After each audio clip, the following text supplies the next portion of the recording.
It all comes down to this. Once again, we are coming to you from Chadstone Bowls Club and the Stonington Sports Centre, bringing you the men's final for the 2025 Victorian Indoor Championships. Our matchup will be between Clayton Holcomb, played in the quarterfinals of this event last year, trying to go 2 steps further and claim the title, up against Mitch Sidebottom, who we just saw put in an incredibly comprehensive performance against Bob Watt in the last streamed game. We also have a women's final on the rink next door with Olivia Cartwright coming up against Shelley Beater out of Caulfield Park, Alma. My name's Glenn Seditis, and as I have been throughout the day, I am joined once again by Lloyd Yacarino. Welcome, Lloyd, and to start off, tell me, who's your pick? Well, Soda, the stage is set. The greens are beautiful. I went with Mitch and Olivia to start the day, so I'm going to stick with them. I think Mitch... I like the commitment. Part of me thinks maybe it's, maybe a switch. But, no, look, I think this game that's on our stream could be a real cliffhanger. I think it's really difficult to call, to be quite frank. I think they're both really consistent bowlers. I think they both play the moments as we see right now. Mitch sitting through a bowl for 3 shots. They both play the big moments really well. And they have a great balance of attacking and draw consistency. So I think the only reason why I'm going for Mitch is because I think he's just drawing so well. Right on cue. Right on cue. Clayton Holcomb, Jack Eye. Draws the shot. So, look, honestly, I really think it's a toss of the coin. I think the only thing we'll know is that the commentary will be poor and the marker will be outstanding. That's the only thing I think we know. I think you've absolutely nailed that. Of course, our marker for this game, Bob Carlson, our ITO, legend of the umpiring community. And the one thing that I am remiss to have forgotten to get through in the intro is a big thank you to Dandenong Club and Moama Bowling Club, our streaming partners. They've helped bring you all the action throughout today's game. This is game number 4. And we've had some pretty high standard contests on the stream. It's close here, Mitch. Regardless of scoreboard. Has he got All the the bowl way. clean All through the way. for 4? What a way to set the tone early and to put some pressure right onto Clayton Holcomb. What about the ladies? Soda, your pick, please. Similar to you, when we had Sam in the booth at the very start of the morning, I'd picked a Liv Cartwright, Brooke Edwards final. Shelley managed to beat Brooke in straight sets in the semi. But given that Liv's the last woman standing from that side of the draw, I'll go with her. And similarly, Mitch. I had a Mitch versus Sam final, and Clayton managed to beat Sam in that semi-final. So Just as we saw. I think Olivia, as we mentioned when she was on the live stream, is so experienced in these moments. Another great shot from Clayton. She's so experienced in these moments that I think it's going to be difficult for Shelley to combat that. Without having been in these moments as much. She's certainly a very competent bowler, but she's a little bit, I guess, newer to this stage in the final. So I'm just banking Olivia's experience, regardless of her age, but her experience in these moments to just hold her in good stead. now, for those at home wondering, we'll bring you updates, of course, through our dulcet tones of the matches going on, but we will also be live scoring them both, so you can keep track of them in Bowls Link if you happen to be ducking up to the supermarket or something like that. I can't imagine why you would, though, when we have what is set to be such a cracking game for you here on the stream today.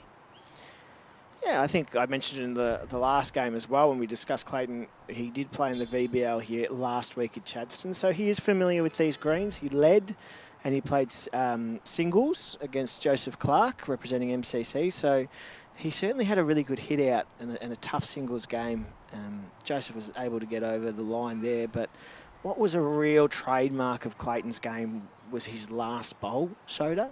Super, super effective with that last bowl. Sometimes almost ridiculously effective, but I guess when it becomes repetitive, it means that it's not a fluke. Like he genuinely played some out of this world last bowl shots, and it took a phenomenal last end of Joseph to have a resting front toucher and a resting back toucher to get the win. So I think it's one thing to look at is I think Mitch might have the ascendancy at the start of the end, but Clayton's prowess at the back of the end might come through as well. The only thing with that is if you're under pressure a lot, it eventually starts weighing on you.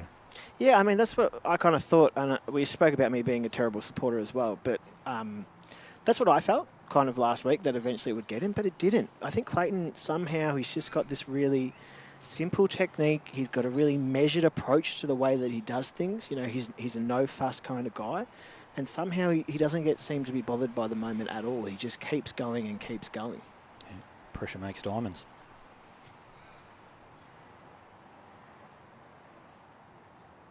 Once again, Mitch with an outstanding shot. He started very, very switched on. Probably one thing he identified from his first 2 games today. Just a little bit relaxed in the first end, but certainly not the case in the final today. Gus McIsaac, BV Vice President, in the comments. Good to see you, Gus. Of course, a regular on our commentary himself. Won the over 60s, didn't he? Yes. Jeez, it must have been a weak field this year, Gus. What's going on? I think it was another classic case of Gus choosing good teammates. Good partners. Yeah. No, that's not true at all, Gus. I know you're a bit of a superstar, so I'm sure he'll take that in good jest and throw some barbs back the other way. So we see one little blue in the middle of 2 whites, but certainly very difficult, Glenn, for Clayton to get that one side bottom bowl out. What's Mitch going to do here?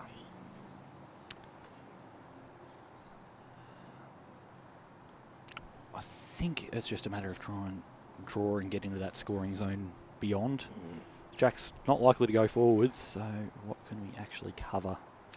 Objective 1 here is to make sure that he gets onto the centre rink, giving no angles. Of course, all day Mitch has got onto the centre rink and given no angles. So once again, I'm not surprised that he's nailed his line. I've been so impressed, and I probably shouldn't be because he's, as you know, making his debut for the state next month, but I've been so impressed with Mitch's consistent line all day. It's been world class.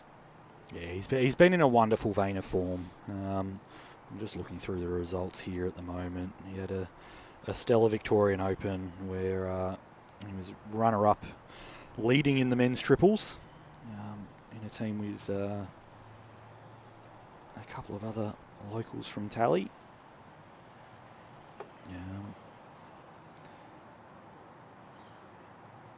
And he also had an incredibly strong singles campaign as well, where arguably what was the stream of the tournament was his matchup with Matt Flapper. I can't remember whether that was a quarter or a round of 16, but it was certainly deep into the event, where it was a 21-20 matchup in the round of 16 against Matt Flapper. Of course, if he's making rounds of 16 in a knockout event that has so many knockout rounds to it, you know that his singles play has been strong. 100%. As is the case with leading in that triples to lose the final. That first couple of bowl rhythm, he's all there. Of course, anytime you're going toe-to-toe with Matt Flapper, you know you're going all right as well.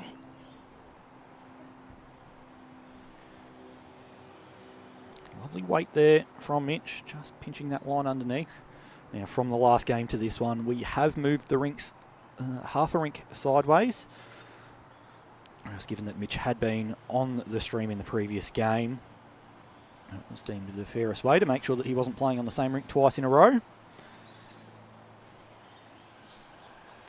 That's what we endeavour to do to avoid any clashes with rinks doubling up throughout the day.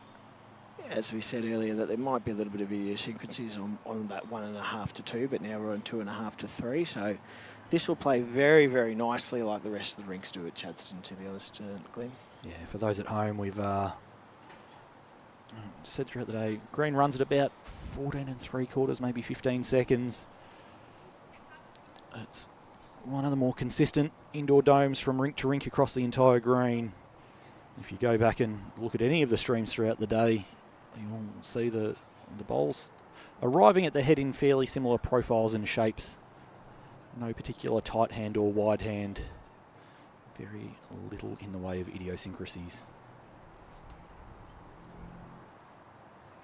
Perfect conditions for bowls. You know, it is the middle of winter here in Melbourne, but I can tell you the facilities here up in the clouds, as we say, Glenn, are world class.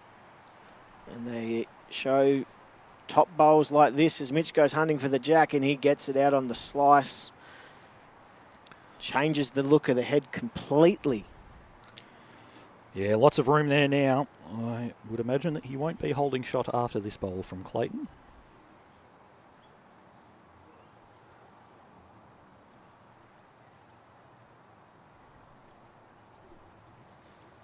On the rink next door in the women's final, that is now sitting at 1 shot apiece after 2 ends. Great response here from Clayton. He's going to be right on top of this jack.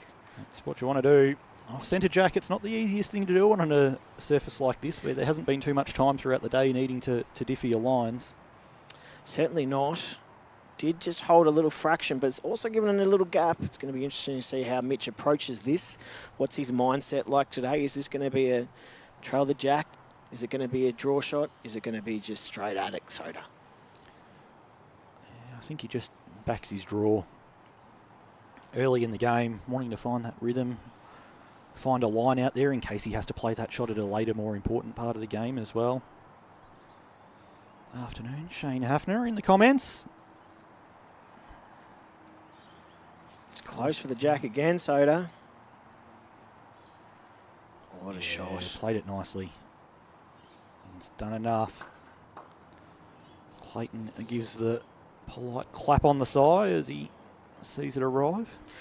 Well, what a pleasure to see such a range of skill. Firstly, the attacking shot, the response by Clayton with 6 inches. Mitch says is no, that's not good enough. Draws it within 3. What's the next move by Clayton? I think draw it within 2. Hey. I don't know about you, but that's some pretty good quick maths for me. That's very good maths, yeah.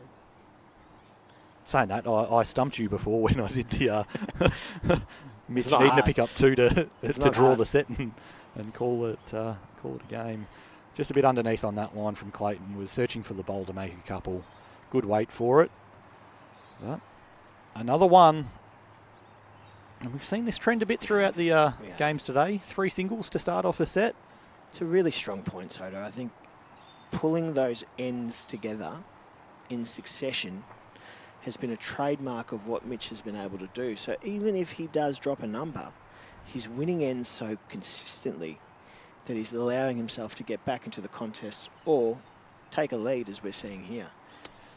Big news in the women's final next door. Liv Cartwright sees herself 3 down without a bowl in hand. No more Shelley bullets. Beater looking at the head, trying to draw a 4th.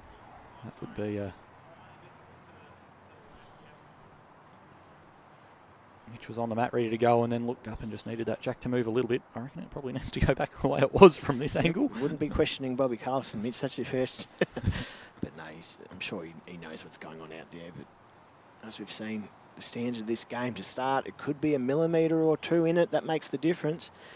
Next door, we're going to have a look at what see. Shelley does. That jack was on the centre line. Yeah, He's got that's it. Oh, he's got cheating. it anyway. That is cheating. That is unbelievable. And Shelley, ooh, Oh, she chipped her own out. she came in a bit hotter than I thought she probably would have, but still picked up a good couple.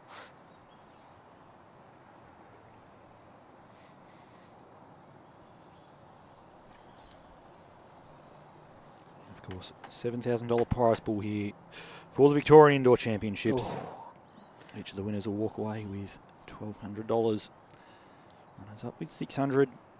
That last bowl from Clayton, if Mitch hadn't straightened up that jack a fraction, it would have been trailed away. So good attention to detail.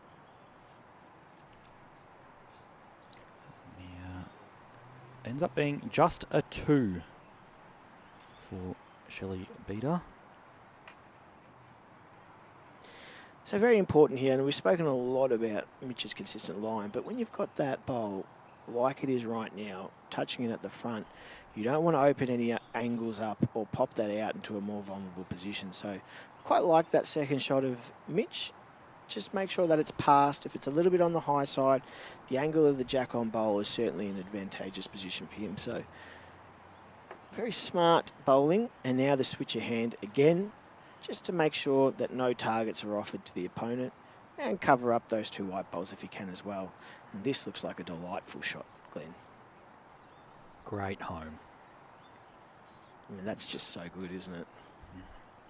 And to sit on the exact same line as his shot bowl, it's not even giving Clayton something visually that he can see, you know, a bowl wider on one hand to the other. Such a good point, you know, that visual aspect down the end. I mean, we can see all these great angles here. Josh does an excellent work with giving us the best pictures, but from the mat end, I mean, he is seeing no jack and a bowl target. I mean, that is not a place you want to be when you're down. No. He's left guessing distances between the jack and that back bowl of how much room has he actually got to play with there. And of course now, you know, we have a look at this angle here. I mean, this jack just does not look like it's going to be splitting out to the white unless he gets a half of the jack, which is, we're talking, you know, a millimetre target. You know, it's a tough aiming point. And we have talked about how consistent these hands are.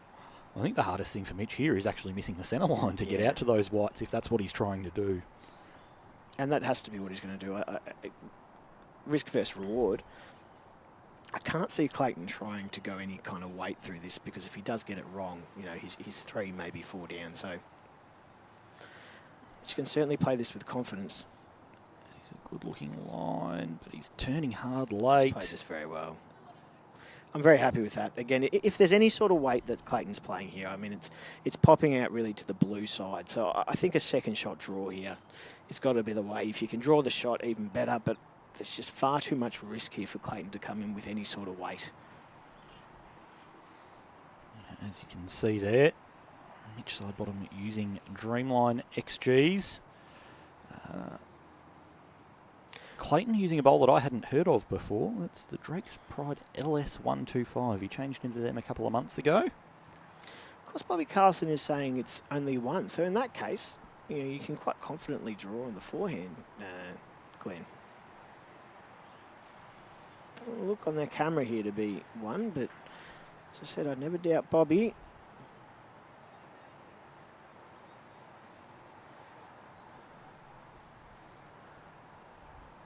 Certainly looks like 1 on the green, so a great end from Mitch, but not too much damage done.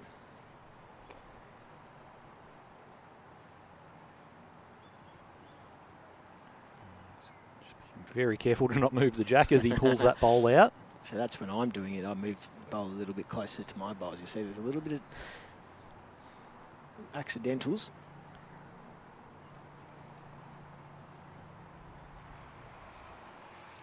Comfortably in by a few inches there.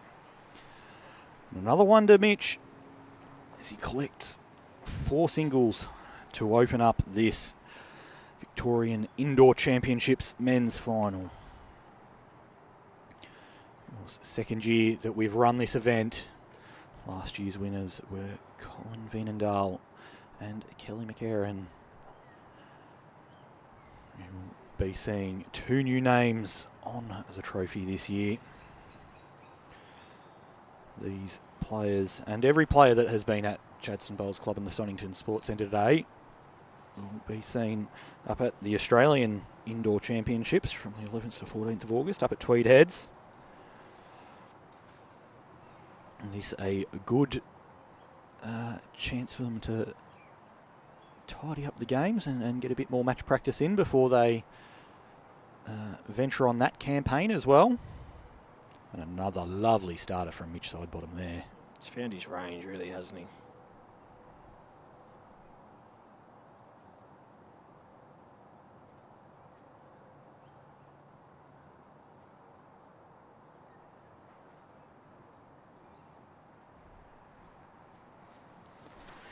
Liv's picked up another shot on the rink next door. Didn't look like it, did it? She was in real trouble for the majority of that end. As can often be the way in singles, particularly early in the set. Just find a way with one of your last two bowls to make one that really hurts the opponent. Can make all the difference. At the moment, Clayton's doing it. Well, sorry, Mitch is doing it with all four. Constructing very, very good heads. Demonstrating why he is going to be one of the top Victorian bowlers at the coming Test series against New South Wales first, and then the Ali Shield, Soda. Yes, absolutely. Good training hit out with the initial Test series, and Great get ready for the trip down to Devonport for that campaign. What a ripping response there from Clayton as these two continue to go toe-to-toe. I think that'll be good for Clayton's confidence. He's not been bad, but Mitch has been very, very good. So to put one of his own that's a really impressive, nice and tight draw will just take some of that weight off the shoulders.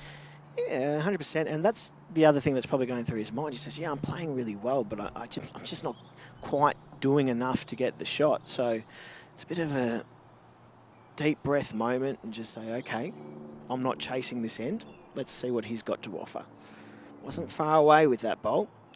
We talked about it earlier in the day, the difference between making things happen versus letting them happen. You know, there's nothing that Clayton can do here to make it happen any better, but just let those opportunities come, and the game will come to him regardless. You've got to understand that while Mitchell is playing at a very high level, it's probably not going to continue for every bowl, every end as well as he is playing. And sometimes that tide will turn, and his good effort and his consistency will eventually be rewarded. Yeah, and I think, and you speak to a lot of the top bowlers and discuss, the way they approach games. And I think if you feel like you've given everything and your opponent gave more, you walk off the green feeling somewhat vindicated. Whereas if you feel like you could have done something more, it's not a great feeling at the end of the game. Yeah, absolutely.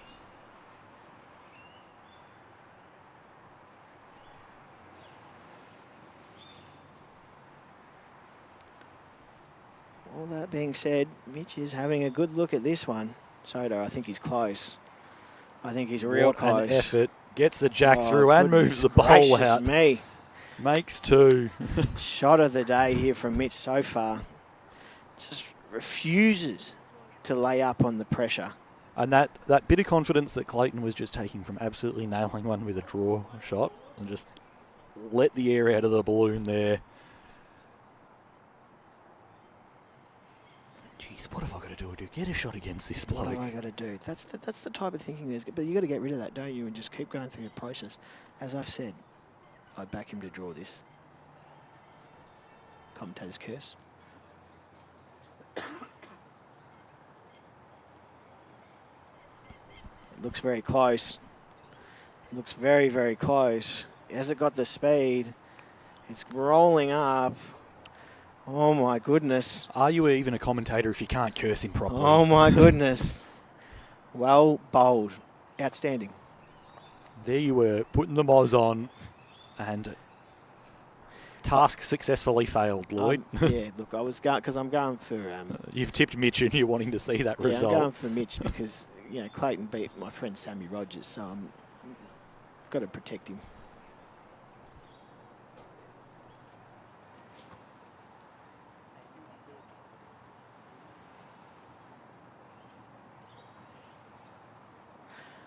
And once again, we saw this in the last game with Bobby. Clayton electing to stretch it out for Mitch.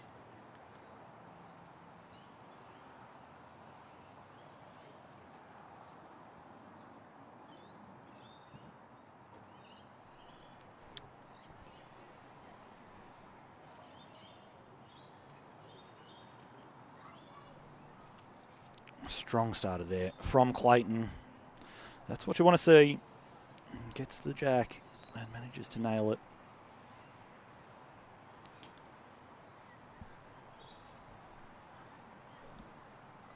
We've got a measure in the ladies' final going on as well. That's another shot to Shelley Beater. She now leads 4-2 through 5 ends of that matchup. If you're not able to be here and watching, or you need to step away, we are live scoring both these games, so you can see those in Bowls Link or via the Bowls Now app.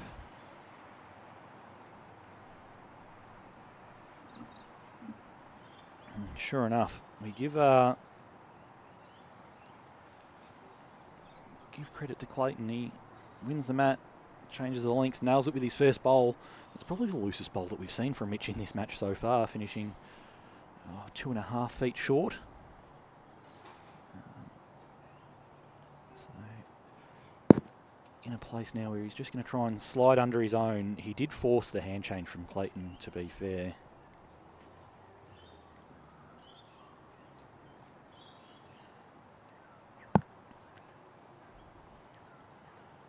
That'll do. That's a fair correction.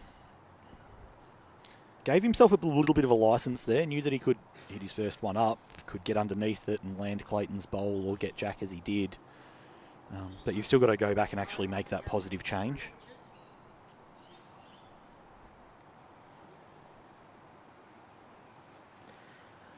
Wouldn't be surprised if we see a positive shot, looking at maybe getting one just behind the head if you can. Obviously, if you get a result and get the jack through or the bowl through, even better. But priority one is getting one past the jack into a catching position, as he's going to do here. Oh, nearly turns that bowl through the jack as well, but opens up plenty of options for him. Certainly does. That was the exact speed, Soda, that I think he needed to play.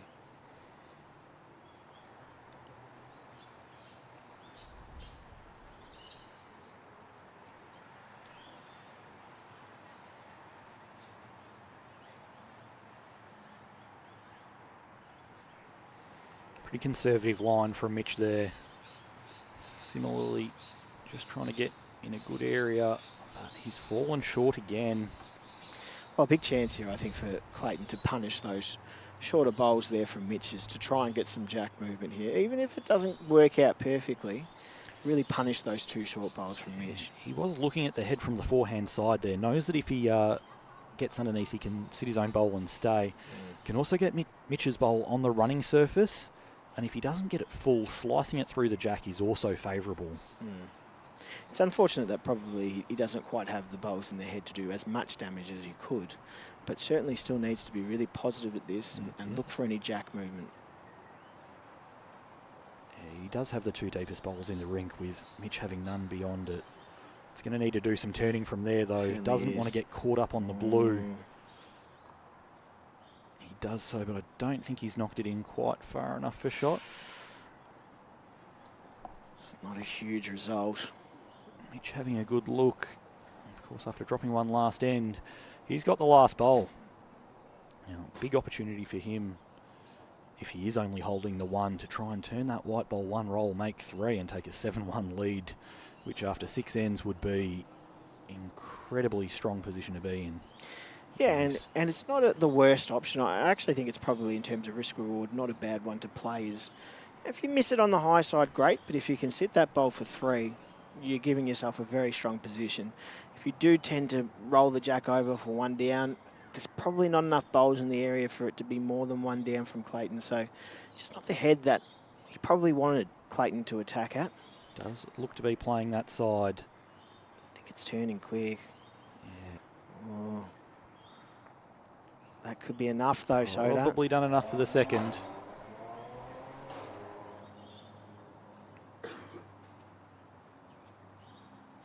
And Bobby Carlson signals 2. And Mitch, once again, continues his hold of this match. It's been some good bowls, but he's had the answers so far.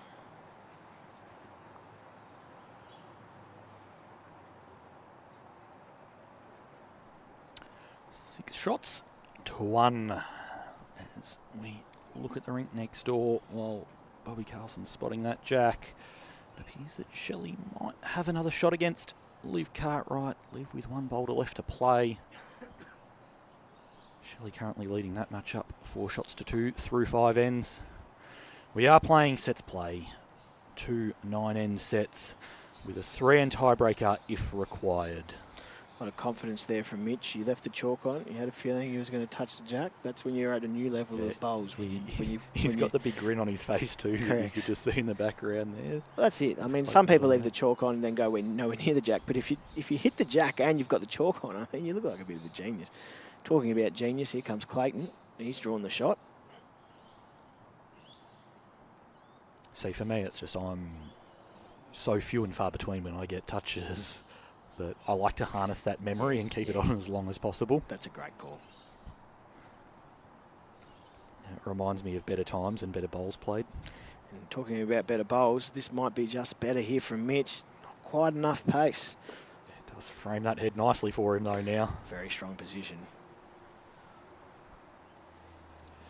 Love the determination on both these guys' faces. There's a sense of focus and intensity the way that they play this game, which is really, really impressive. It's a really common trait that we see amongst singles players and singles matches. But certainly something that some players really thrive on and some struggle with. I know I'm much more of a team player personally. I like being in that environment, playing for others, wanting to try and lift them up and bring the best out of them rather than myself. And playing by myself, the care factor isn't necessarily always the same, or the drive to succeed. It is something that I'm certainly envious of with some solo sport athletes out there. The best golfers and surfers and people in those individual sports where it's got to be purely self-driven. It's a nice weight for the shot, but just under the line. Just pinched it, didn't he? He's played a very good end here, Clayton. Look, I think it's really interesting. Certainly doing more coaching nowadays as well is how you can impact performance in such an individual sport. We'll talk about bowls as well, even as a lead, second, third. There is a bit of individuality to it as well, because you're playing you against no one else. You know, it's not like you've got to outrun someone. You just got to put the bowl as close as you can. So very individually focused and minded sport is lawn bowls. We'd had a missed end on the scoreboard in the Liv Cartwright matchup. So she's actually just picked up 1 and then 2 in back-to-back ends and now leads that match 5-4 through 7 ends. And a resting touch at a boot on end 8. Yeah, that works. Clayton playing a very, very smart bowl, getting on the line and back. I think it's not going to worry Mitch too much. I still think he's going to play this with a little bit of weight, try and sit the bowl, work off the angles, and he looks like he's on a very, very good track. Glenn, a very good, he could get both. He got wow. Oh, he's got nothing.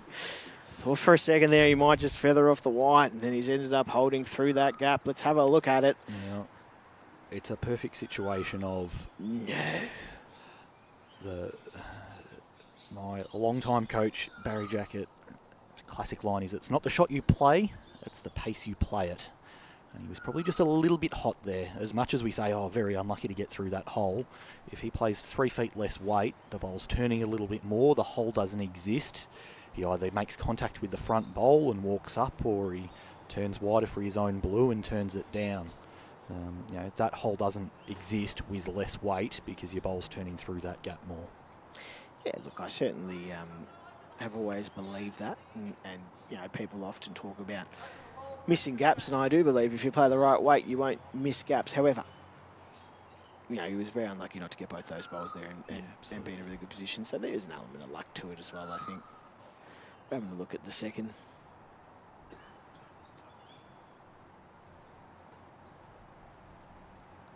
Oh, Troy Stafford in the comments, watching from the Chobe River in Namibia. Bowls Victoria's competition and events manager, having a well-earned break on safari. How much is Bowls Victoria bloody paying him, sending him over to South Africa? Unbelievable. It is a 2 to Clayton Holcomb, as he now trails 6 shots to 3 through 7 ends of this Victorian Indoor Championships men's final. Well earned break for Troy on safari with his parents over there, I believe. Yeah, no, certainly is well earned. It's a big season, and it's just, you know, every year we have more events like this that we're broadcasting to you, and more events that Bowls Victoria are creating that makes the calendar full for all members. And, you know, I recommend everyone to compete, give it a go. You know, you'll learn no matter what your standard is. It's great to be a part of these events, and you know, Troy certainly earned a bit of a break, because when he gets back, I'll be sending him emails and messages every day talking about something to do with bowls. Just so. one word at a time emails, so he's got to print them out and string them together? Or? That's it. And a bit, you know, a bit Riddlish as well, so keep him on his toes. He does a good job, Troy, so I hope you're enjoying your break. I love what you said there about entering these events to get better and develop as well. I had the fortunate position of playing here in my qualifiers for these Victorian Indoor Championships, and played a new bowler from Chadstone himself, and went, yeah, I just want to enter and get better and learn quickly. He's from the lacrosse club that's at this same venue here at Stonington Sports Centre, and came across, joined the club, and has only been bowling for a little over 12 months. And he stole one set off me, played very well, and it's the kind of enthusiasm that we love to see. And for a first-year bowler to come through and learn something and have some success and see what good play is, and he's come down again today to spectate and watch and see what the best of the best do. Great. Great way to develop your own game. Yeah, I think we speak a lot in terms of development, because development in bowls is really interesting, because it's quite hard to do. But it is a balance of structured coaching sessions, personal training. You know, you can't get away with it without putting the time on the green. There's no doubt about that. But also competitive play. You know, competitive play is a really, really good way of developing your skills, particularly your composure under pressure, but also just the experience of playing shots in pressure moments that you learn the next time you play that shot in a pressure moment and execute better. So we talk very much so in our off-season about 3 key areas of development: personal training, organised structured coaching practice, and competitive play. And this is certainly one of the best competitive play tournaments you can get, as Clayton gets very close to the jack and might have done enough for shot. Glenn. Yeah, I would imagine that front bowl will be in now. Robbie Carlson having a good look at things. Just one. Indicating one down. And that it is that front bowl.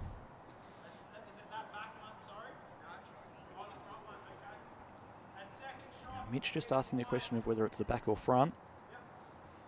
And then which bowl is second, being his front bowl as well. There's plenty of room for him to draw it. He's got close to a mat length for shot, but if he does happen to make contact with his bowl on that same line as the jack, one roll will do enough to give him the one. Yeah, it's an excellent point, Soda, and why he emphasised which bowl was second shot. So meaning that bowler's second shot, so if there's a touch on that, he's going to get one as well. So he can really draw with confidence. As he's done, he's picked up shot. Options here now for Clayton. What's he going to do, Soda? That last bowl of Mitch's is probably in a little bit of an awkward spot for the eye line, unless he's thinking jack and trail to his back one. It probably is a backhand shot. Get under the wide bowl of Mitch. If he turns his own up and through, that's good. Given that he's got the only bowl on the green past the jack, he can play with a confident weight and reach with 2 to 3 feet, knowing that most things on the way in are in his favour. Or again, that movement would be in his favour as well. Hasn't really tended to be his go-to shot that I've observed over the last few weeks. He doesn't tend to run like that, stun and run too much. He does tend to like to have an open track somewhere where he can trail a jack or draw the shot. So not far away from a track here either. Needs to miss that bowl of Mitch's, or at least follow through if he does. As he said that, he's kind of stunned and run there, hasn't he? Yeah, and probably done enough for the one. Let's have a look. Inside bowl onto the outside bowl. Clears that through, lands the second. It's almost better than perfect, wasn't it, in the end? Probably Mitch, just a little bit stiff. It didn't go out a little further. Mitch had a good long look at that one. Bob now stepping in and having a look. Of course, really good marking from him there. Waiting until Mitch turned his back on it before stepping over the head to to not get in the player's eye line or process with that. And he's held up one white paddle, indicating that Clayton Holcomb did do enough there. Tough shot here as well. It looks like the angles to draw are no longer there. So I'm thinking Mitch might just try and play a little searching shot here. Maybe get a couple rolls out of his blue. Just looks a higher line than his last. I think he's trying to cold draw it around the outside. As good as the weight is, it's not going to turn back from there. Of course, always a difficulty drawing off centre. But another one to Clayton Holcomb, and we enter the last end of this first set at 4 shots to 6. Low scoring set, but plenty to play for here. Bit of a mayday over next door. Shelley, I think, has gone for a bit of a runner and seemed to have cleared out most of her bowls. So she's under a bit of pressure at the moment. Of course, only 2 ends left in that set as well. Liv currently with a 1-shot lead. If she manages to make a full count out of this, they won't play the last end, which seemed unlikely early on in that set. Shelley, we saw from the last game, was happy to have a few runs there and seems very confident with her weighted shots, and very happy to transition from playing big weight to going back to the soft draw. Yeah, it was super effective against Brooke. You know, often Brooke was holding. Shelley came in with very positive, aggressive weight and was able to wrangle the shot back off her. So it's gone in with that same strategy today, and with her last bowl, she'll need a big weighted shot to come off, as we see Clayton once again starting off very well, and Mitch responding with a decent second shot. He'll be a little bit disappointed with that. Probably a full mat length short. It's been a mistake that we've seen him make very, very few times today.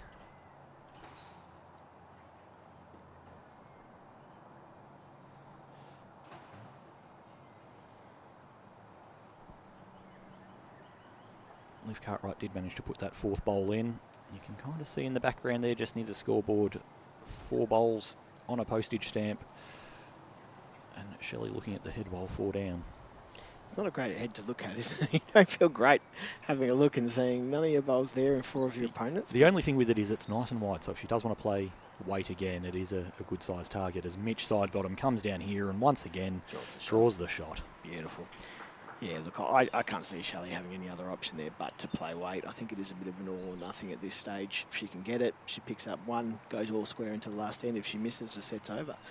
I think you can play a really good shot and finish 5th shot, so I'm expecting speed. I like the way that you phrase that. Play a really good bowl and still be 5th shot. She right now could draw to 8 inches from the jack and go, that's a fantastic bowl, and still be 4 down. She's in the area, clears 1 out the front, so they will play the last end of that.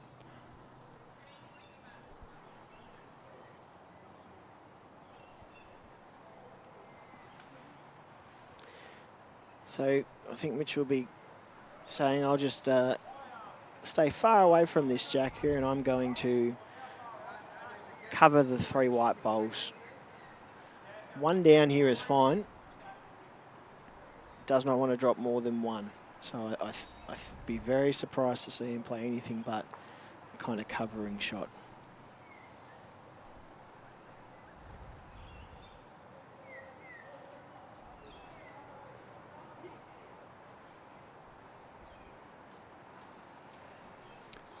Confirmation of 3 shots to Liv Cartwright. She leads 8 shots to 4 after 8 ends in the women's final. Meaning that unless Shelley can manage to get a full count out of this, she will win the first set.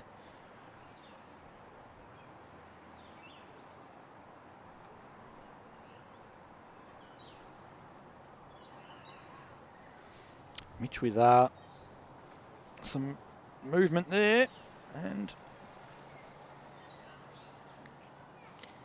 yeah, it looks surprising. I mean, I think we've spoken about it a lot. Do you change the look of it to give your opponent a harder shot, or do you cover? But certainly in that situation, I thought Clay didn't have much on other than a draw shot and would have had to create something. Now has got the chance to either trail the jack for 2 or a little bit more for 3. But maybe he sees this as maybe a better chance of only dropping 2.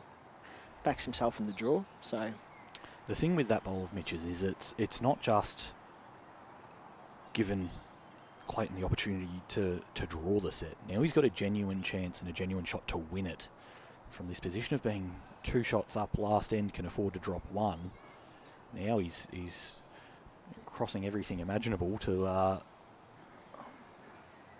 of hope that Clayton misses, and he has done. Has missed, so what do we know? He's right. Rightly done. Mitch, no doubt, going to ask him to bring the bowl up. Yep, has done so.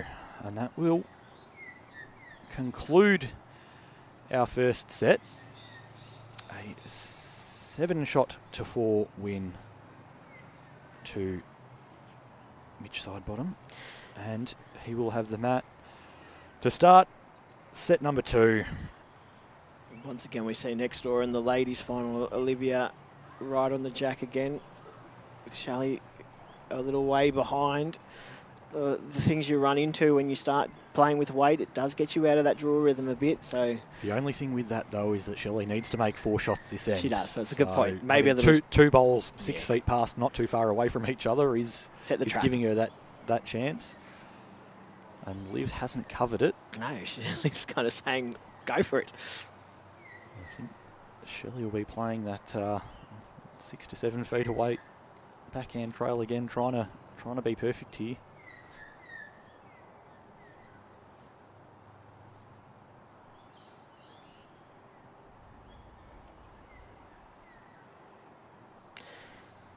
Very good looking starter here from Mitch.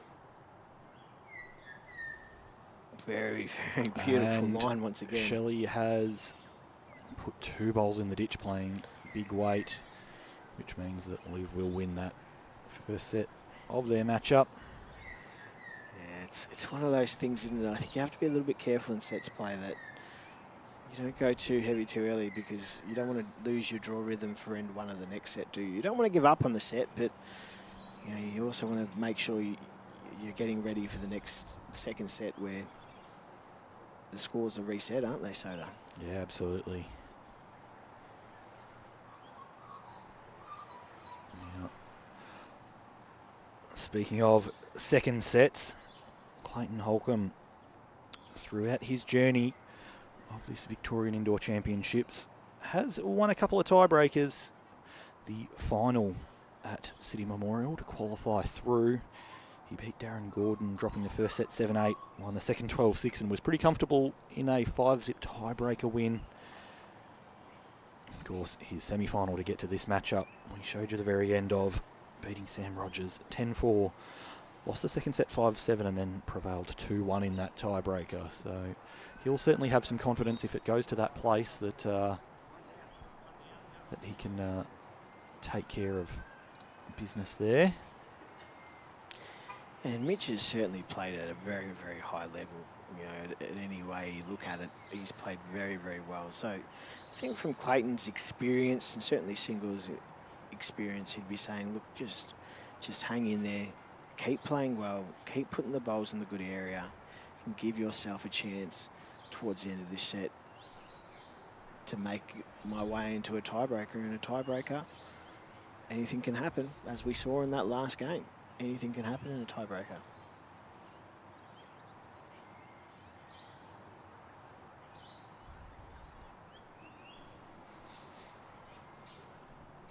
It's been a feature of the bowls that we've seen today, and we're seeing it here again. Brilliant line from both players, giving very little targets or shelves to work with. Decision here from Mitch to make about how he approaches this shot. Probably trying to get the jack just a little bit down the line to make a couple. Matt has a party in the comments. No games after this one. These are the 2 finals. What? No more? The 2 winners of these matches. Come on, Glenn, there's got to be something else we can do. Something else we can watch. Our Victorian Indoor Champions. Well, we've got a full library on that Bowls Victoria YouTube page where you can go back and watch the best of the best. Of course, replays from the earlier games today. A few other favourites. Last year's Victorian Indoors, there was a cracking game between Liv Cartwright, playing in our final now, and Kelly McCarran, where I think the first set, I was taking stats on it, both players were going over 70% effective rate. While looking at other great games that have been streamed in recent times with players in this, the Mitch Sidebottom Matthew Flapper game at the Victorian Open was an absolute epic 21-20 result in that. Well, I'll go home and watch those games, and Matthew, maybe you can have a look on our channels to keep watching this high standard of bowls presented by Bowls Victoria with their streaming partner, of course. Yes, Dandenong Club and Moama Bowling Club. Always appreciate their support.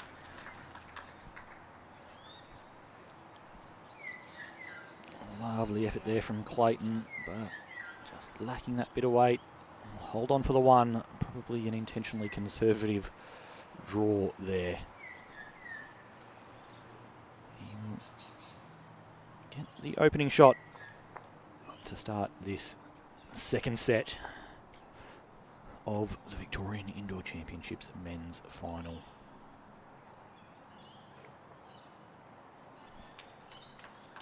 Shelley Beater in the women's rink next door, just getting a piece of Jack, unfortunately spitting it out to Olivia Cartwright's bowl.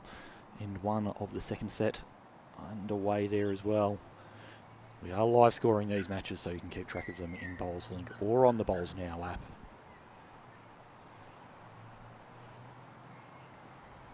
Moment here for Clayton. You know, as we saw early in the first set, Mitch was only getting ones, but he was getting continuous ones, putting some pressure on. Let's see if Clayton can return the favour set two.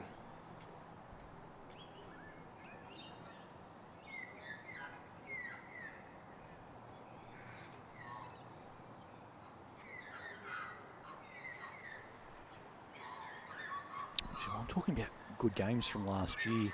The opening game that we streamed last year of the Vic Indoor Singles as well was Clayton Holcomb against Matt O'Brien in what was a bit of an epic contest as well.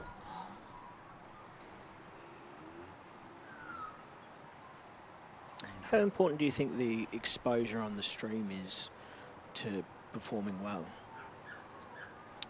What do you mean by that? In terms of if you've done it before on the live stream, or if it's your first time with the cameras and the movements, do you think there's much of a difference, or do you think you get into a rhythm? And I think it probably depends on format. Something like singles, it's probably not all that much to think about. There's generally not massive crowds there or people behind the rinks. You're not having to think about things like, oh, am I standing in the way of the camera and moving it? Like, there's not that distraction factor there. Whereas if you're playing, say, a triples or a fours game and you've got people at the head and you've got people at the camera desk waving, oh, can you get out of the way of the camera so we can get the shot, or things like that, it might be a bit more of a factor. That's just a theory. I can't say I've never been on the stream myself. What about you? yeah, look, I think so, and I think subconsciously maybe as well. Like, you know that people are watching, and I guess the way that you behave, and you know, maybe you can't be as, if you're a bit more eccentric. Someone like, you know, we saw Bob Watt last game is a bit more eccentric. So, you know, I think maybe that might impact. But I think you're right. I think it doesn't take long until you just get into your rhythm and you go. Well, at the end of the day, particularly in something like a final like this, you've got good players being there, and generally the good players that are playing those finals have experience in those big moments before. It might be a club singles final where it could only be 40 or 50 people down at the club that have come along to watch your club championship finals, but there have been those moments before. You know, well, yes, Mitch has been on the stream. He's also played at big events like the Vic Open this year, where there might be a couple of hundred people sitting on the balcony watching a game at once, whether it's streamed or not. You know, playing a club pennant final where you know, all the husbands and wives of players come down and spectate, and maybe the kids come along when they don't normally. It's taking that mindset from those games of, I've performed in similar situations, while it might not be identical. How do I translate that to performing in a similar environment? It's a really good point. I think we all probably have felt it from time to time. You first kind of bowl on the mat, you're feeling a little bit like the butterflies are going in your stomach because of the moment, or because of the occasion, or maybe because of the support. And once you start getting going and you settle into the game, it just becomes a bit natural, providing you've done the work. And obviously these two blokes, they really work on their craft. Doesn't come just by coincidence. Hello, Wunsch, as well. It's good to hear from you. Congratulations on your new appointment. I believe at Narry Warren. I hope I've got that right. Otherwise, it'd be a bit embarrassing. But all the best He's for made the season. move there. I think Ryan's taken on the coaching job there. Yeah. Another venue we haven't probably mentioned today with the dome. So Yep. very, very, It's a big double dome over at Narry Warren. yeah, great complex again. Yeah, it's a venue that I like to use quite a bit in my role at BV. We run a really good para singles tournament there in May each year. A really good hit out for them before the state trials and practice matches for the para side. Another singles hit out, given it's the format that they do all play at those upcoming test series that we've got. Of course, we were mentioning it before. We're in an exciting time for Bowls Victoria streaming. There's going to be plenty of action coming up soon in August. We'll get into the details of that after this end finishes, as Mitch Sidebottom is trying to add another shot to the count. Mitch. Big bowl, this one. Certainly from a scoreboard pressure. Yeah, with a set in hand, taking a strong lead It's a great shot. into that second set would be great. It's a very big shot. If you can fall it over too. Oh, it's hanging I think on. it's 3 as it is. Yeah, I think you're right, but it would have been no doubt about it at all if that had have us the better stood look. on the jack. And I've got no idea, to be honest. 3. 3 it is. And sure enough, Clayton just gets that taste of a lead for one end with that one shot on the opener of the second set. And just like that, it's gone.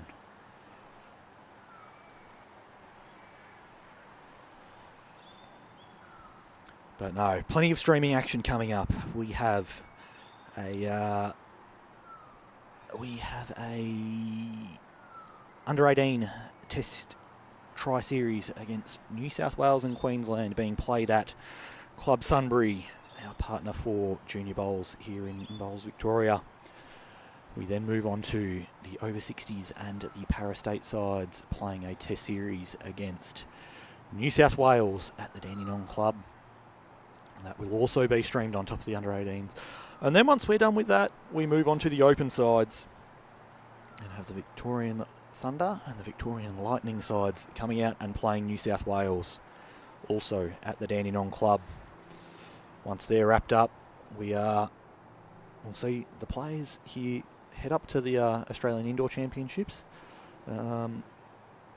play in that little event, and then everyone comes back down to Victoria for the first of the VBL sectional weekends of play. And of course, that's going to be 3 weekends in a row, 2 weekends of sectional play and a finals weekend for the VBL. And speaking of the VBL, James McPherson has just asked if Mitch James McPherson, yeah. Sorry. McPherson Yep. is asking if Mitch is playing for the VBL. I'm not sure. I know that we've done some media releases throughout the week of team lineups on the BV Facebook page. I'm just going to go back and have a... So my understanding is, and I'm sure you'll fact check me here, but he's obviously very sought after. We actually, MCC, who just finished the qualifier last week, we did go after him to play, but in our qualifier round he had previous commitments for football, as he puts in a beautiful shot there. That's why we asked him. I don't believe he's been hunted by any of the other sides, but I wouldn't say never. Put it that way. There's always a chance Mitch might be rocking up to a VBL. That's all I'll say at this moment. Well, just scrolling back through some of the team lineups that have been announced, it's going to be a stellar event. Oh, isn't it? Ocean Grove pulling out the likes of Tyson Cromie, both Oh. Anthony and Matt Flapper, Not too Peter Lowe flaps. and Brad Pavey, Oh. with Zach Abro there as well, Traralgon, J-By Norris, Matt Ferrari, Brenton Hackett, Vinnie McElwain, Vinny. Nathan Murray Done. and Snorkel James Pearce. Oh. Grelville Footscray, the club that provided our Premier League champions for the most recent pennant season, with Nelson Ball, James Banks, Nathan Black, Brett Marnie, Craig Mills and Brendan Umbers. That's all right too, actually. Yep. Couldn't get better than that, could it, Soda? Deer Park running out Nathan Bush, Mark Casey, Brenton Code, Colin Litfin and Todd Trewarn. Jesus, that's a good side too.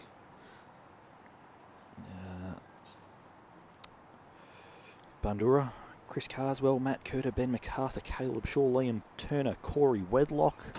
Corey Wedlock. Yeah. Would be crazy to miss this VBL, Glenn, from what you're saying. And it keeps going. You can find all of those side lineups that have been shared so far on the Bolswick Facebook page. And as we've outlined, we will be streaming those games throughout the event. Yeah, look, I think we mentioned earlier, as we're just checking for the boundary at the moment. There's just a bowl on the side that we're just going to have a quick look, because obviously Mitch is pretty handy position in the head, and we're just checking that last bowl of Clayton's to see whether it's in bounds. Obviously, if it is, that'd give him the backest in the tee. If it isn't, Mitch holds it with that bowl on the screen at the back. This will be my fourth. So this is a fourth VBL, and my third personally. And I have to admit, the standard each year in VBL, very similar to Premier, just seems to continue to rise and rise and rise as the bowler's out. So I think Mitch will be very happy with that news, Yes. and Clayton very disappointed. But yeah, the standard just continues to rise, and yeah, I would put my money on James that Mitch will be there. But yeah, we'll leave it at that. He's a good player.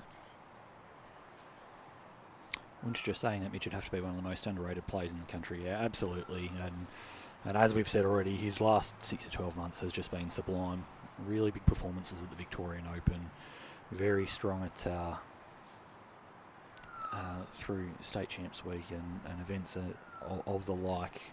He's been playing very high standard singles and leading in particular the lights out, and that has seen his selection for the Victorian men's stateside, where he will make his debut in that Test series against New South Wales. It's a good point that Matt's just followed up there. So is Clayton. They both, I think, go underrated, but right now they're getting their time in the spotlight. I think when you think of some names that do fly under the radar in Victorian bowls, these two, Sidaitis, there's a couple out there that are really, really handy players that we don't see all the time. There's a reason I'm not here playing today. I'm well and truly placed on the correct side of the camera. And we are having a bit of a toilet break, I think, as well, Glenn, if I'm not mistaken. So that gives us a bit of time to talk about the ladies. What's going on over there? Shelley's picked up a shot, 2 shots on the last end to be leading the second set 2 shots to 1 after 2 ends. Can't quite tell from these angles who's got shot. I think Liv's just drawn there. it with her last. I think she was down, but I think she's just drawn it. We'll have a little look.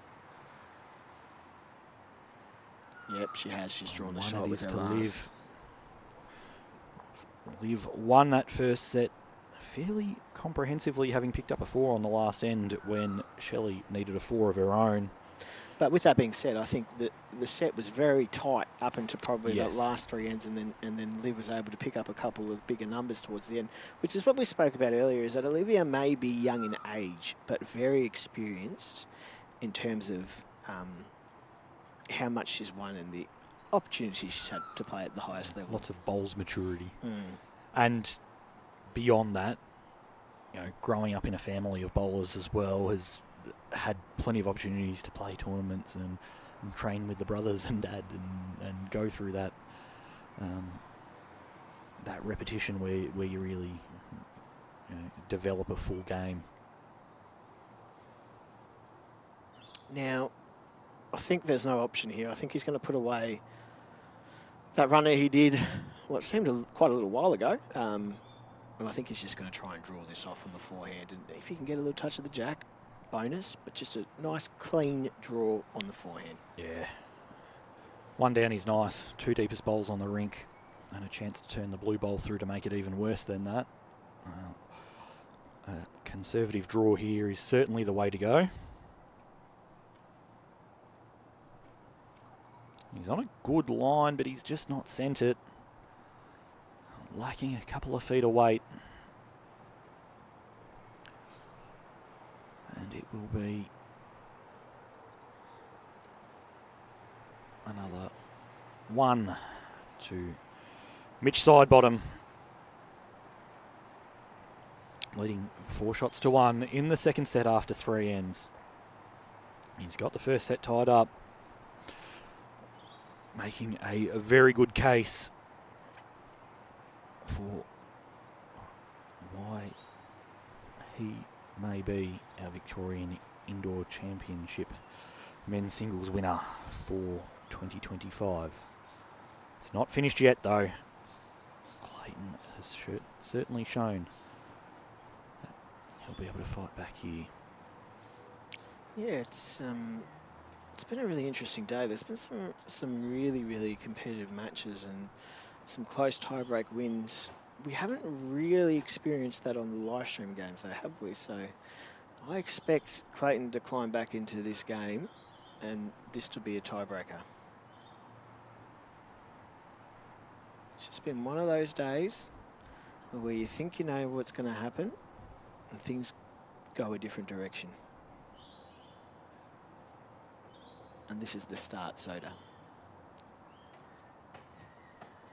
Nice and juicy jack high target, though, with how Mitch has been playing. I've got no doubt he'll be looking at sitting or trailing off that. Trying to be optimistic here. Oh, don't get me wrong. I love the suspense that you're trying to build here for us. Thank you. Ever the optimist. That's all I've ever heard about Lloyd. Ever the optimist. Yeah, it's probably not wrong. I think I can. You have to be. When you can't get it close ever, you've got to be very positive and funny game sets plays, and it really, really is a funny game. This one looks like another great attempt here from Clayton. It's all on the speed. We have entered the score here on this scoreboard. We're just not seeming to load as we would like at the moment, so we'll just see what's going on. See if we can get that. There we go. Let's flicked it over. Yeah, just had to say it wasn't working, and then you're all good. This looks like a much more positive line here from Mitch. Has he got the speed? Is the question. Doesn't have the positive weight, though. Well, you won't be happy with that. No, not at all. Big opportunity here for Clayton. And he rolls the head back in a little bit of disgust as he goes up and stands next to Bob Carlson. Well, you spoke about it as well, Soda, is that sometimes you just got to hang in there because the opponent's level might drop off, and then that's when you take the chance. Must clear this front bowl. Probably let one go there that was a bit begging. And no doubt Clayton will be frustrated with that as well. Yeah. Nailed it with his first two. No real excuse there to miss on that one. You know, he's got everything working for him. And had the licence to reach, could sit his own bowls down, could get past into a really good position, knowing that Mitch was likely going to be playing a sort of trail weight through there. While he's a little bit fortunate with where it's finished, that it might change Mitch's shot slightly. I think he's going to attack Mitch here, I really do, and I think that's probably not the result you want because it is quite a wide head, so you're relying on an error more so than anything.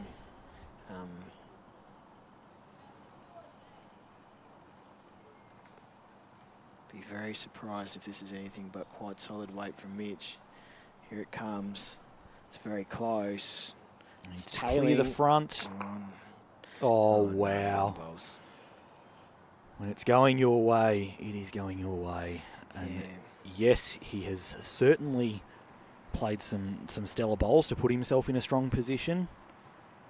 But no doubt Clayton's probably feeling that the bowls gods are a little bit against him right now. Look, I don't want to be critical in any way, but I guess that was probably the problem with the last bowl, is that Mitch isn't probably going to play that shot if that bowl isn't there on the draw line that he's got. The other thing is that where Clayton was so vulnerable was behind that head. So as you said, he had a license to get there. So probably just the perfect storm of a little bit of bad luck, but also probably just a little bit unfortunate with being short to that jack with the third. So it can be a very cruel game, lawn bowls, but often it can be a cruel game to those who probably just aren't executing quite right. And it's an incredibly harsh but fair criticism, given that he had played two stellar bowls to start the end off, and he's just played another one I think there. he's drawn the shot as well, so it's probably told me to shut up a bit. But yeah, he has done. Yeah. So great bounce back from Clayton there, and great response to a negative situation where Mitch has gotten a bit lucky out of that to get that 3 shots that he had been holding. And of course, at 2-4, it puts him right back in the game, and who knows what would have happened if that bowl hadn't have been there. So it's hard to tell. You never really know what's going to happen. all we know is that that last bowl from Clayton was an absolute ripper.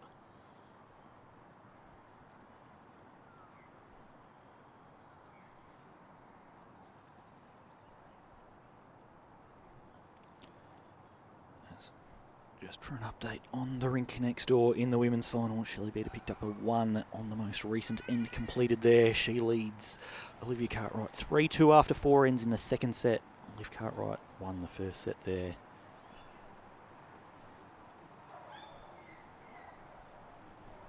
And beyond that, she's just had a third shot roll in as well. So he's applying that pressure to Liv, knowing that she needs to win this set to force a tiebreaker.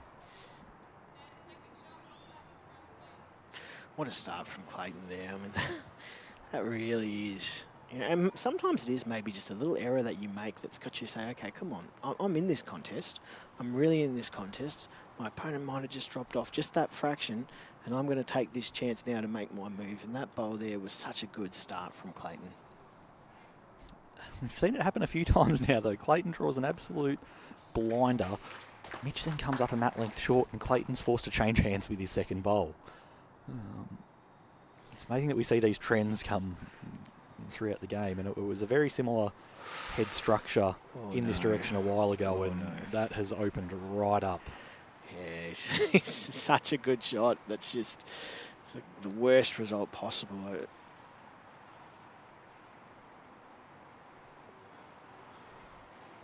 He's tight on the line, needs to hurry down on that track. I don't think it matters really. I think he's still going to have 2 attempts at that. Clayton's got to change this up. I'm a little bit surprised that Mitch changed hands there, to be honest. His own bowl is shy in the way, but he gives himself that bit of a licence had he stayed on that forehand side to turn his own up and through it.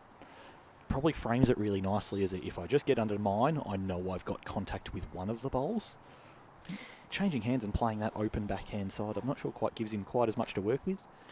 Yeah, look, I mean, it's an interesting one. I think, oh, lovely speed again. Now, I'd be tempted just to hit that, to be honest. This is just too juicy not to go straight at it. And maybe he was just looking at getting that one behind. You know, if you do hit the blue and it kind of splices off, you don't get that behind. Looks a bit more direct this time around. It's trying hard to drop. Just misses flicking the outside.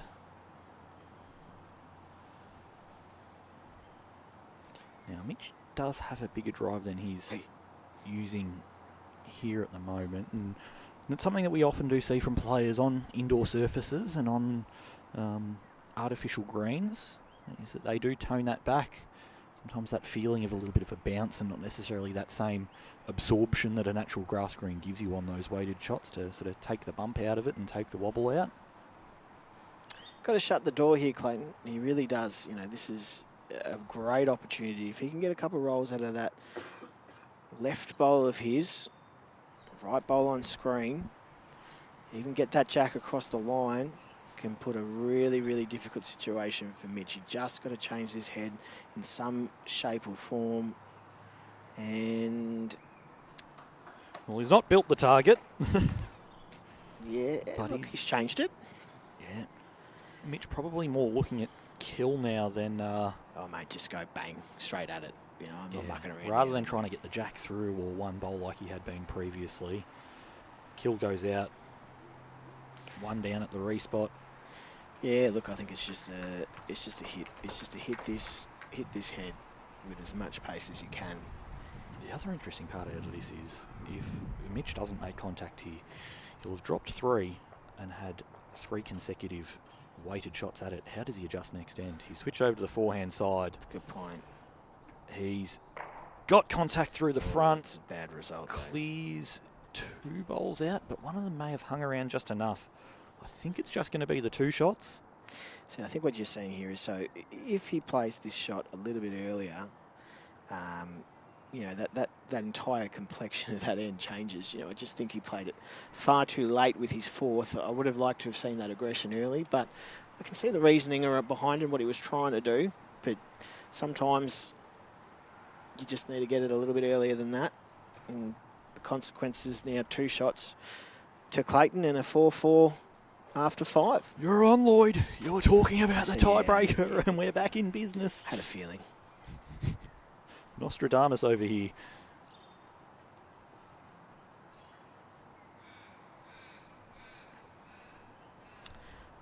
VBL, of course, coming up, sponsored by Dandenong and Moama, two of our premier clubs in Victoria. Done a lot for the sport of bowls and improving the profile. Still working every day to ensure that bowls can be more accessible to more people. And certainly Dandenong and Moama lead the way in their innovation, in their support for this great sport.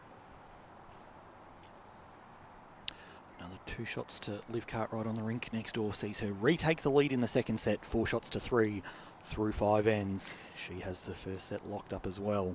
Had a bit of a feel as the same feel as the first set, just a little bit slow out of the blocks, but pushes hard late. Certainly not getting the same weight as he has as the first set. And perhaps, Glenn, I don't know what you feel about this, but as it gets a bit colder with the night, is it possible that this green's changing a little bit, less people around? Yeah, it could free up a little bit.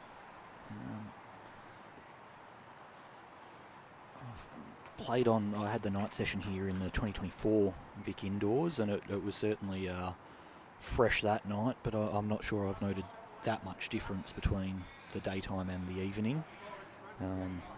And given that it's been as cold as it has throughout the entire day, I'm not sure how much influence that would have. We had a feels-like temperature here at the start of the day in the morning where it was sitting at 2 degrees, and Sam and I were just complaining non-stop. Yeah, crazy to be out here in that weather. That's what we're allowed to do. And a great response here from Mitch when he needed it. He came through with the goods. Not quite the shot, but a far, far better situation. And I think he certainly wanted to play that with confidence after being short with his first. We talked about it in the previous end that after playing 3 drives, it would be interesting to see how he responded, and to find that radar back will be good for the confidence and allow him to return to that rhythm.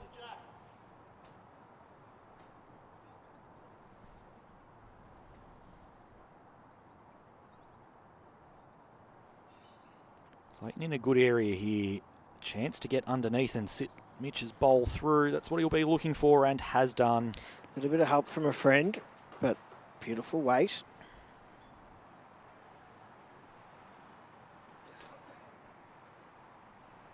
Now Mitch sees himself 3 shots down, but a nice head to play at. 2 bowls to land, jack to trail.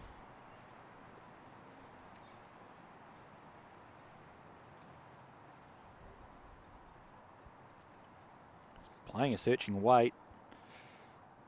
He's got the hole. Surprised that he went that large at it.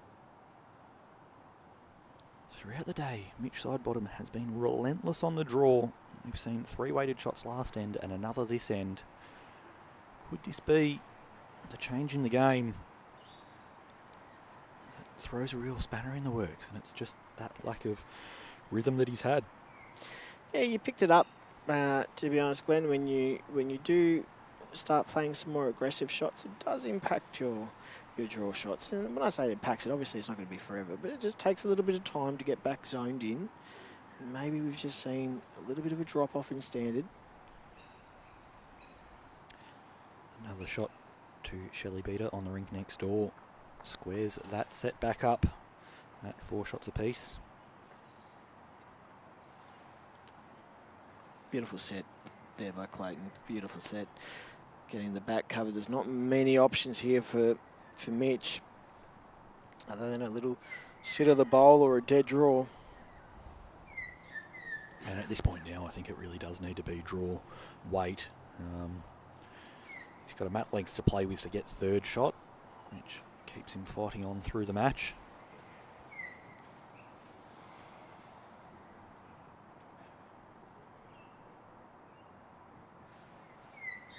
But a 4 now would certainly create a challenge.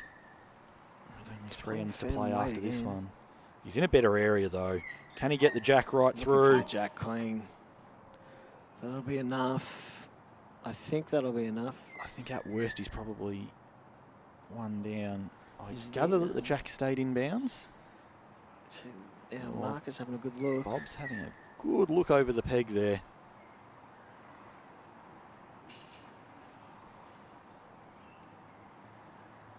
We might get an umpire's call here. There's every chance we could have the mirror on it. Always the hardest ones to do, I reckon, when the jack's in the ditch close to the peg. Boundary scope, which, again, it'll be interesting whether it's a scope or a mirror in this situation, given that the jack is in the ditch. Can't see it being a scope.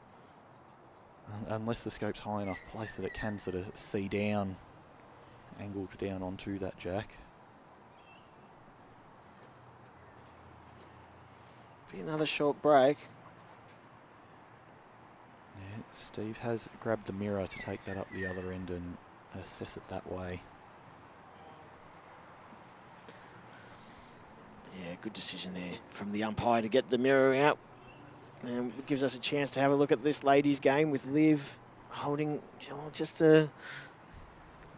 one, I think, with Shelley on the mat here. Of course, we've got our two RTOs marking both of these finals. So it's Steve Lister from Chadstone, who's acting as the umpire for this game. Wonderful man, Steve, and he's puts a power of work in at this club.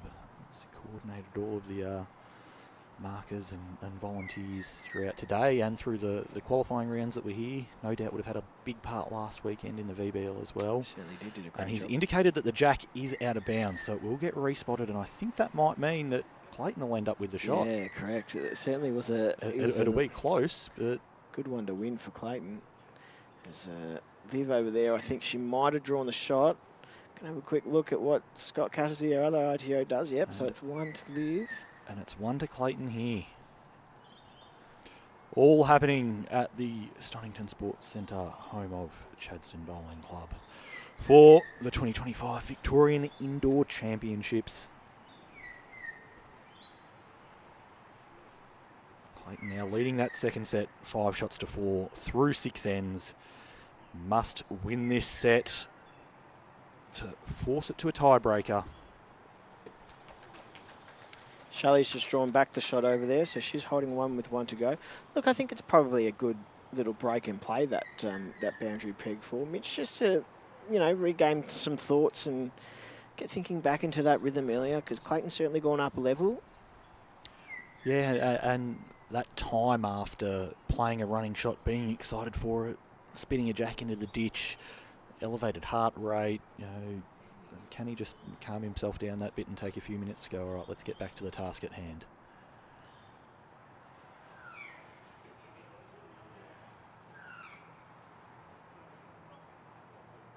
So I think, Stan, you're talking about where we identify whether the jack and bowl is in the ditch.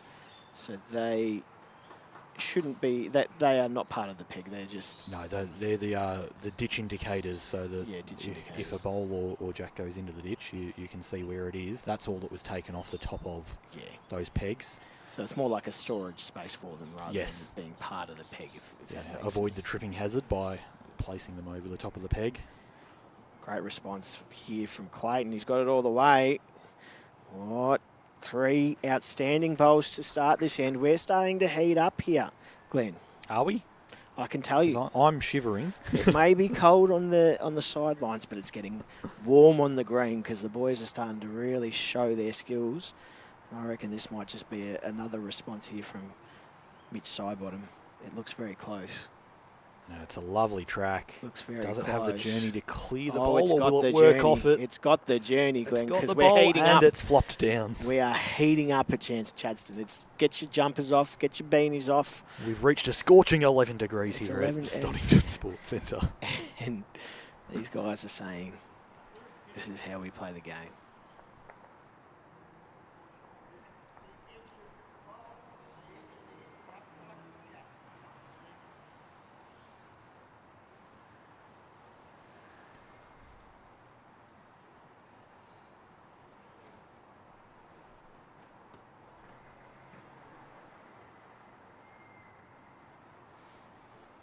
Shelley ended up retaining the shot there on that rink next door. She leads the second set. 5 shots to 4 through 8 ends. Another great response here from Clayton. He's got the... Yes, what a shot. Once again, 1, 2, 3, 4, 5 bowls in a row, all affecting the head. Outstanding. And Mitch says, I had enough of this. I'm going to come and have a look, please. Yep, fair enough too. What a shot that is right there. Couldn't have played that any better.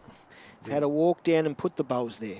We're in a strong position to head towards a couple of tiebreakers at the moment for these Victorian Indoor Finals. Clayton leading 5-4 after 6. Shelley leading 5-4 after 7. Both players having dropped the first sets in their respective finals.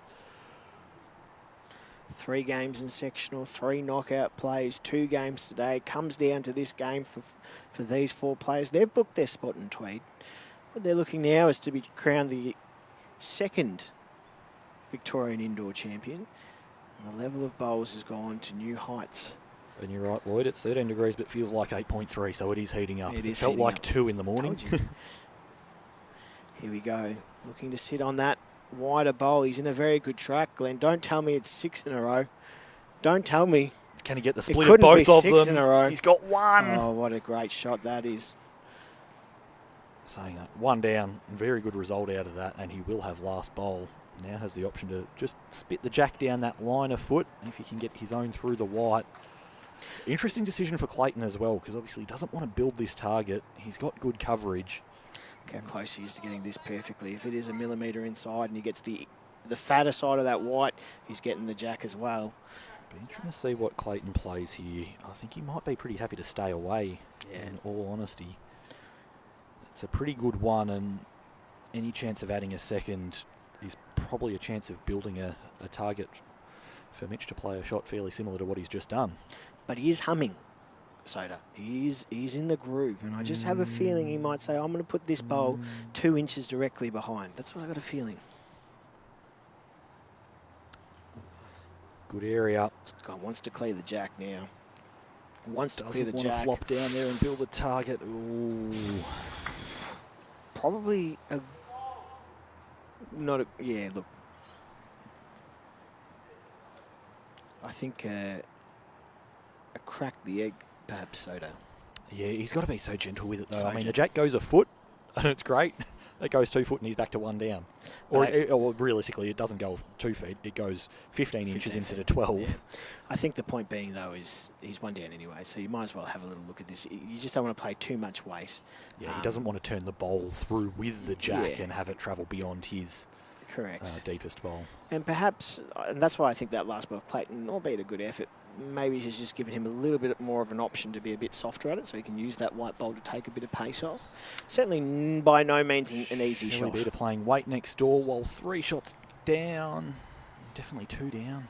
Yeah, this could spell disaster. In fact, it could almost smell match, I think, Glenn.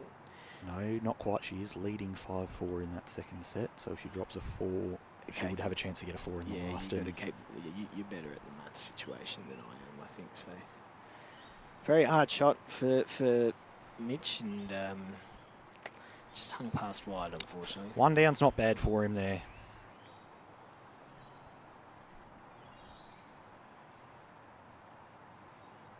Clayton trying to carefully take that out and have a look at the second. Doesn't It does look like surprise me a little bit from the angles that we had, but Yeah, just one. It was always just one, I think. So that is 4 to Olivia. So last end over in the ladies. That'll mean, Shelley, you got to get 4 or you're done. And that feels very familiar to the last set as well. yes. So if I recall, it's 4 needed to stay in the game. And that's where that experience of Liv Cartwright really comes to the fore. And in a weird way, banking experience from the first set. I've been in this position before. Really recently, can I do it again just half an hour later? I've got positive memories of being in a similar situation. Let's go and do it again. Put this pressure on, apply it onto Shelley and see how she responds. Yeah, it's a really good point. I think we were speaking about it a bit earlier, is how you just learn from the more you play and more you put yourself in these situations. But you're 100% right. Olivia, who's been at the top of her game for so long now, even at her young age, is going to be saying, okay, what did I do well in that last end of the last set, and what could I have done better to make sure that I don't leave myself vulnerable? So Very difficult position for Shelley. Very commanding position for Olivia as Mitch zones into the jack with his first. Saying that, Shelley's also learning from that first end with her first bowl being a lovely shot on that rink. We wish we were able to bring you all the action from all of the games at once, but we'll try and speak you through what's happening here, given that we are so close to deciding our Victorian Indoor Champions for 2025. There'll be the second names etched on that trophy. The winners trying to join Colin Veenendaal and Kelly McCarran, our champions from the 2024 inaugural running of this event. Bit of a smack on the leg there from Clayton. Wasn't overly happy with his second. Leaves an opportunity for Mitch to put some real pressure on. He's just going to slide past, unfortunately, but Solid home. this one needs to be effective from Clayton. He knows it, taking a little bit more time. Again, the thing that we've not mentioned in a while is that Mitch has the ability to draw this set and still win the title. He doesn't need to come back and win it. A set and a half would beat half a set. No Needs to clear this tiebreaker bowl. required. Ooh, bit of a let off there for Mitch. Can he drop a couple of feet of weight? Yeah, look, if he can put a really good one in it, it doesn't make it any easier for Clayton, that's for sure. This one's a really important bowl. Looks a good line again. All Looks down to very weight. close. Touch of his own off the line would be good And too. clear it's Clears even it. better. That is outstanding. Mitch Sidebottom, could that be the bowl that wins that him the and Victorian play Indoor fair. Championship? Outstanding. Yeah, at the same time, Liv Cartwright has drawn an absolute cracker on the rink next door. Shelley Beater has, I think, sliced Jack, but not moved it. No contact whatsoever. So she's going to have to be at her creative best to try and make 4 out of that now. She's run through 8 feet. Her 2 other bowls are within a mat length or so of the Jack. Going to take something thoroughly impressive to make 4 shots out of that head. And same deal here for Clayton. I think he's going to just try and draw this off for second. There's not really much else going on. He certainly doesn't want to leave himself exposed to drop a 3 at this stage of the game. So doing whatever he can to get second shot. He's giving it a fair shake, Soda. He's giving it a fair shake. Oh, Oh Clayton my Holcomb. goodness. What an effort. Still one to Mitch Sidebottom. Not sure how he makes 2 out of it. Oh, look, you just see Mitch with a bit of a smile there and a bit of a joke there to Bob, and it's pretty much saying, Bobby, how do I finish this guy? He just won't go away. And he certainly won't.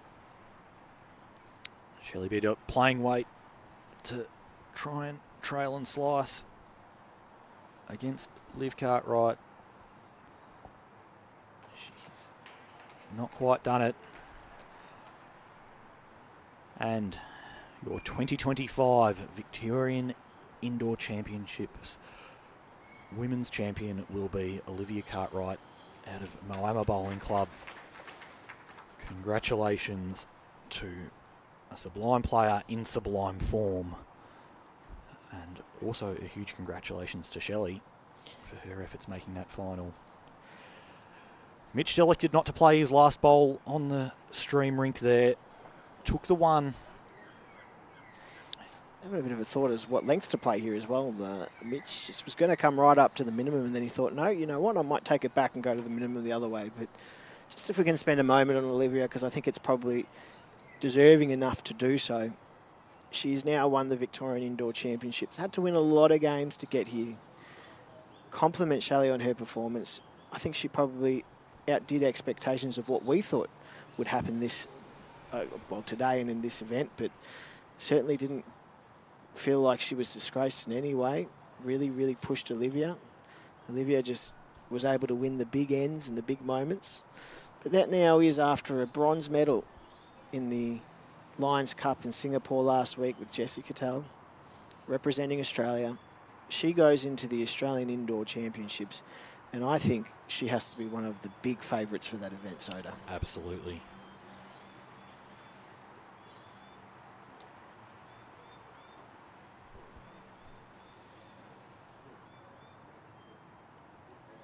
So the equation is quite simple here. Forget shots. They don't matter. If Mitch wins the end, he will be our champion. If Clayton wins the end, dare I say it, Soda, we're going to a tiebreaker. It'll be a fitting way to end what has been a spectacular day of bowls here at Chadstone Bowls Club at the Stonington Sports Centre. We've seen plenty of very good bowls played. And as much as I would love to get out of the cold, award some trophies, take some photos with some well-deserving winners, I think the heater in the car, I can hear it calling my name.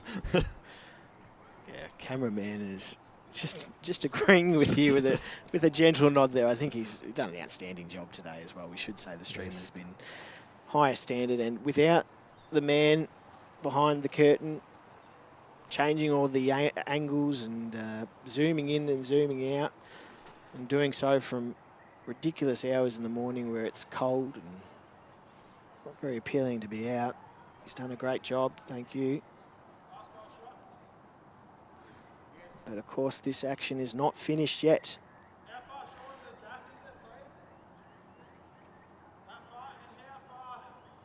Mitch asking a number of questions, because right now every decision, every bowl is important to the end result. So he wants to know as much detail as possible to make sure that this decision is as effective as it can be.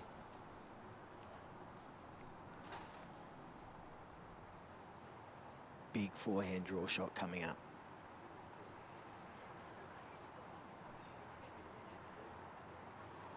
He's close to his bowl, Soda. He's asked for a clean. And he has done. Wowee. Huge bowl and huge result. Pressure back on Clayton. And with 2 bowls shy of the jack, he's going to have to play near perfection to fight his way out of this one. Have a look at this, the way that it's played. The pace was perfect to sit the bowl. The perfect result.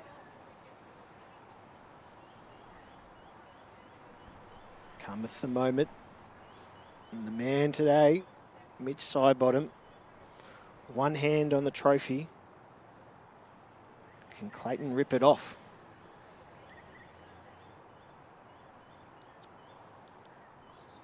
Searching track. Wasn't sure he was ever really high enough. It's a good weight though, and that'll change things a little bit. Unfortunately, still in a position with no bowls beyond the jack, making it very hard to get lucky. He's going to have to play with pure skill to fight his way out of this one. Yeah, there's big decisions to be made, Soda, so you're going to walk us through it, because the obvious decision here is to load up the back, right? The second one is to maybe look at tucking that jack around a fraction to completely take away all angers. Or the third one I'm going to give to you is a bit of a blocker. I don't love the tuck it around the corner. If you move it 2 inches instead of 1, there's a bit of a track there for Clayton on that backhand. And if you happen to sit 3 inches wider jack with really good weight, you build that target and give him something to play to. Loading up the back makes sense, but I also don't know how Clayton clears it all and gets to it. For mine, I'm putting a blocker in on that entry hand. Probably, as we look at it now, just to the right of the centre line. Doesn't need to be too close to it. He's electing to play the other hand entirely. Must admit, I wasn't expecting that. I thought up near, about 11 o'clock as we look at it right now, given that that white bowl is at 12 o'clock on a similar weight, would have been about the position to be. But he's gone for back cover. I suppose playing that side, the one thing that he does do is not provide any risk of building up a target and giving Clayton to play more too. I think as well, the jack is slightly exposed. So I guess if he does trail the jack with 2 to 3 metres or gets a piece of the jack, then he's got a little bit of coverage out there. So yeah, and I think Mitch has essentially, by playing that, has said, if you're good enough to go and play within an inch of the jack, play a resting toucher, draw within closer than my 1 inch away shot bowl, then good on you. Let's go and I'll try and beat you in a tiebreaker instead. So Mitch has asked the question, what's the response going to be from It Clayton? all comes down to this.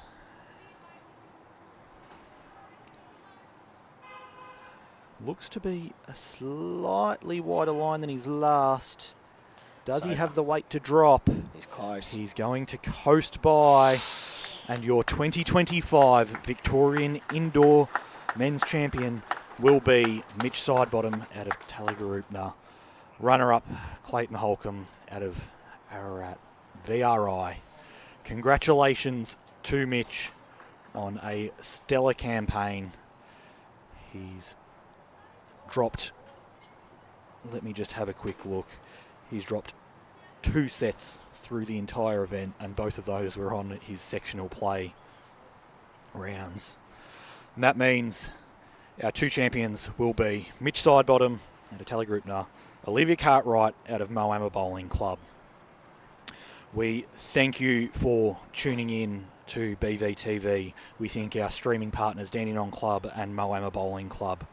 We will next be coming to you on the 1st of August for the Under-18 Tri-Series at Club Sunbury between Victoria, New South Wales and Queensland, starting a flat-out week of streaming where we will see Under-18s for a few days, the Paras and Over-60s for a few days, and then the...